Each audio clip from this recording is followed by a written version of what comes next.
Hi, I'm Katerina Gagkas. And I'm Sandra Luesse. And we're here with Splash Magazine's Worldwide, standing right outside the studios, about to go in to interview Emmy Award-winning Mark Teschner. And did you know Mark Teschner has received the most amount of Emmys for casting? And we're going to get up close and personal with him right now. You ready? Let's go. Let's make a splash. Hi, I'm Sandra Luesse with Splash Magazine Worldwide. Mark Teschner is one of Hollywood's most beloved casting directors. What is a 5-time Emmy Award winner looking for when casting? Well, check it out. We're up close and personal with Mark right now. Mark, thank you so much for joining us today. Absolutely, my pleasure. Nice to be here. Nice to see you again as well. I smile every time your name is mentioned. You are absolutely adored by actors. How do you do it? Well, I like actors. I was an actor prior to casting for 30 years, so I understand what the life of an actor is like. Sure. It can be an incredible life, but it's a very difficult life in general. And so I've always had a respect for the profession, for the craft of acting. And to me, it makes sense. Treat an actor kindly, create an environment that they can do their best work, and you have the possibility of their doing their best work. If I put up a wall between myself and the actor, that's not creating an environment that creates that possibility. So it's because I like actors, but also I want to create a place where something can really happen magical in the room. You've been casting for 30 years, 24 years in General Hospital. How does it feel having found your calling in life? It is a great feeling. There are days that are stressful and overwhelming, but it never feels like a job. It feels like a calling. And my wish for anybody would be that they could find something in life that's a calling and not a job, because no matter what sees me through it is I still love what I'm doing. And even after 30 years of casting and 24 years of General Hospital, every day is a new challenge, every day is a new reward. It's exciting. I love what I do. What does a typical day look like for you? A typical day would be I would come into the office, read upcoming scripts for parts that might be coming up for day players, all the speaking roles, then start to come up with ideas for them. The bulk of my time is spent auditioning for the series regulars and the major recurring roles. We add anywhere from 4 to 7, sometimes 8 series regulars a year. So there's constant turnover and new faces, contrary to people thinking it's the same cast. It's always changing. But for every series regular role, I will audition anywhere from, I would say, 200 up to 850 actors for one role. Oh, in wow. fact, for the General Hospital spin-off, Port Charles, which was on from 1997 to 2003, there were 8 interns on the show. It was kind of Grey's Anatomy before Grey's Anatomy. Yeah. For those 8 roles, I read 1,750 actors in New York, Los Angeles, and Chicago. So in answer to your question, a typical day for me would be reading actors for those roles. And depending on how much time I have with each role, or if I'm working on multiple contract roles at once, which sometimes happen, in general, I would read 30 to 40 actors per day. If I'm really busy and up against the time, I might read 50 actors a day. My record is 83 actors in one day. But basically, I'm reading actors every day. And this is how I find the series regulars on the show. Unless it's a very well-established actor that we're pursuing or going after, Sure.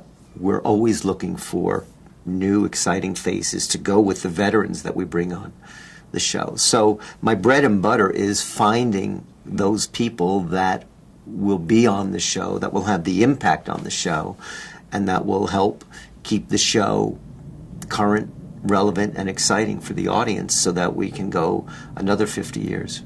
Fantastic. I love it when you say when an actor can handle daytime, they can handle anytime. Can you elaborate on that? I just think the demands of what actors do on daytime is extraordinary. That doesn't mean there are not extraordinary demands in any other medium. But we shoot 252 episodes a year. We're shooting an episode a day. And so what an actor's required to do in a given day, in a given week, is an extraordinary amount. We're not shooting an episode a week. Right. We're not shooting a film over the span of 2 or 3 months. We literally have actors coming in and shooting full episodic load per day. So, first of all, just from the sheer volume, there's an incredible workload.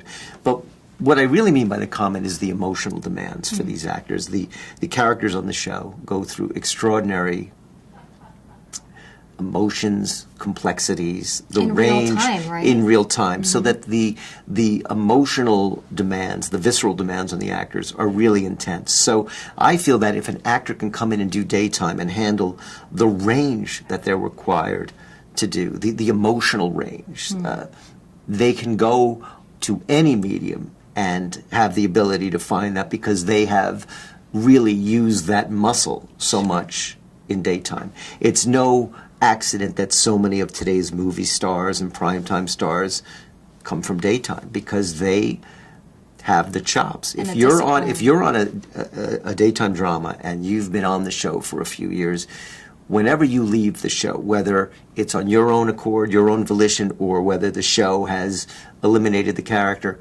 you go out into the world so prepared as an actor to take on anything. There's nothing you're going to be faced with that you haven't explored in your work on daytime. So, but I also want to be clear that I don't view it as just a great training ground, which it is. It's also a great home for actors that are looking for a home. In addition to breaking actors and giving them their first job, which of course is one of the things that daytime is known for, we also take very established veterans and well-known actors who are also looking for work to come onto the show. So there is a full range on General Hospital, as well as all the other shows, of very established, well-known faces from the movie and from the primetime world, as well as those new faces. I mean, I love the fact that we can say James Franco, Me soap too. star. Can we say that again? James Franco, soap star. So I it. think that gave daytime a sort of visibility that, hey, you know what?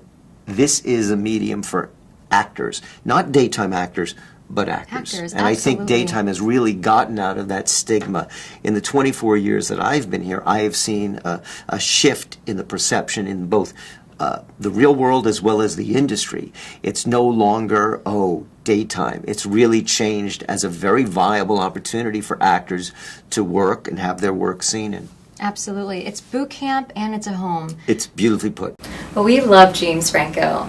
Do you think having him on the show has given, General Hospital a hipper edge for the younger viewers? Well, I like to think our show has always had a hipper edge, but certainly he brought a certain cachet and visibility to that. And I think just the fact that there was the reference made during the Oscars that he was hosting just gave the phrase General Hospital an audience of people that wouldn't have expected it in that context. So there's been nice fallout from that. Absolutely. It's fantastic. And what do you expect when an actor comes into your office and auditions? What are you looking for? That is the million-dollar question. What I'm looking for when an actor comes into my office is an actor that makes strong dynamic choices, that has a strong sense of not only the material, but who they are. For a series regular, I'm looking for, first and foremost, talent and emotional complexity, but then I'm looking for the package: presence, charisma, sex appeal, all those indefinable things. They're the things that you know it when you see it. It's the it factor. The it factor. And when you are reading hundreds and hundreds of actors, you know it when you see it, and it's that indefinable thing. And it's got to be somebody that has something about them that the audience is going to want to watch day in, day out. Is this actor, by sheer presence, by sheer talent, by sheer complexity, going to be somebody that the audience is going to invest in and root in day out for the possibly 4, 5, 6 years that they'll be on the show? That is what I'm looking for. And the best day for a casting director is where you feel on a gut level that you found it, that somebody has come in that embodies exactly what I'm looking for. Or maybe two people have come in. The worst feeling for a casting director is having seen hundreds and hundreds of people to feel on a gut level that you don't have it. Right. So that right there illustrates that when an actor walks in, I'm hoping They are terrific. I know that actors sometimes have a mindset that it's the casting director versus the actor, and that they walk in and they're being judged and rejected. Well, we actually want the actor to be wonderful. If I had the part cast, I wouldn't be reading hundreds of actors. So for me, I'm hoping that that actor has something unique and interesting that I can bring to the table and put on the show. They're the solution to your problem. They are the solution. A lot of actors do approach, auditions like what you just said, is they get so in their heads about being judged and not being right for the part, instead of just really being them and being okay with, being prepared and giving it, what their take on the scene is, and just letting you see that, because ultimately you do need a solution to your problem of casting that role. It's very powerful when an actor comes in with a strong point of view about the material and isn't there to please me or show me what I'm looking for. If an actor says to me, is there anything you're looking for? My answer is usually, why don't you show me? An actor's talented and interesting, even if they're not right for the role, I will remember them. I will remember them for other roles that come up. I mean, in my 24 years there, I couldn't tell you how many actors have read for me where they didn't get one role, but I brought them in later for another role that they got, that ended up even being more substantive and more impactful than the actual role that they read for. Yeah. So I think the actor who comes in to just do the work and has the ability to, after they finish, let it go and not cling to what happened in the room, will be a healthier, happier actor. Agreed. As far as decision making on the actor for that role, it goes through you, then it goes to the producers. Do you have the last say so, or is it a joint feel to it? The casting director does not have the last say so. We are a very important piece in the wheel, and we're also there not just to bring actors in, but to voice our opinions, to go to the mat for an actor we believe in. If I'm not passionate about an actor, I can't be a passionate advocate for that actor. But ultimately, it's going to be the decision of, in daytime, the producer. And he collaborates in that process with the network exec as well as the head writer. The people that create the role weigh in as well, because there is a collaboration involved on a daily basis. Sure. In film, it's usually the director that has the final say. In daytime, it is the producer. Great. And you have a special gift, Mark, communicating with actors, dealing with actors through your teaching, through holding workshops, and through casting. And we appreciate that, because it's very seldom you find a special casting director that comes into your life. And we say thank you for that. Well, thank you. I love what I do, and I appreciate that, because I like communicating with actors. It's my life. It's my job. Yeah, it shows. What's your happiness? What brings you the most happiness in life and in your career? In life, my most happy moments are with my 9-year-old daughter, Amelia, who is the best casting I've ever done. There's no award for that. Oh. But when I'm with her, it lights me up. Professionally, it's just loving what I do and feeling that I'm never phoning it in, that every day is a new challenge. I love getting up in the morning, some mornings more than others. Yeah. But, I'm somebody that's always seen the glass half full. I love life, I love people, so this is a great job for someone like that. And I think that for actors who go through the ups and downs of a career, if they can find something every day that they love about life, it doesn't even have to be about acting. It will help them through those difficult times, of which there are many, as you know as an actress. Sure, absolutely. Well, thank you so much, Mark. I really appreciate your time. And we have the lovely Katerina that's going to come here and ask you a few more questions. So what would you say are 3 qualities that you possess that have helped you along your career? First and foremost, sense of humor. You have to be able to take your job seriously, but not everything seriously. To find the fun and to be able to laugh at the absurd moments that happen in your life and in this business. Compassion. Feeling for people and bringing that kind of empathy to the process, treating every actor with dignity. It may be their first audition. It may be the only audition they ever get coming in here. So I want it to be an experience where at least they feel like somebody was kind to them, somebody was gentle. And I guess the third thing would be I just have something intuitive about people. I have a feeling about people in real life as well as a casting director. I sense things and I feel things. So I think those are maybe three elements that have made my life interesting and have served me well also professionally. You had mentioned you had the opportunity to see the Tom Donahue documentary film, Casting By. And what struck me about this film was they mentioned that a casting director has the ability, you can see something in someone else and they themselves don't even know that it's there. And I was wondering maybe you can share an experience where, you know, you believed in somebody or you saw something in someone that they themselves didn't even know. Sure. I mean, that was a beautiful documentary, and I think it really captured the essence of what casting is. It's not about making lists and going after who's available. It's about seeing the potential in somebody. Part of what I do in General Hospital is look for that potential in everybody.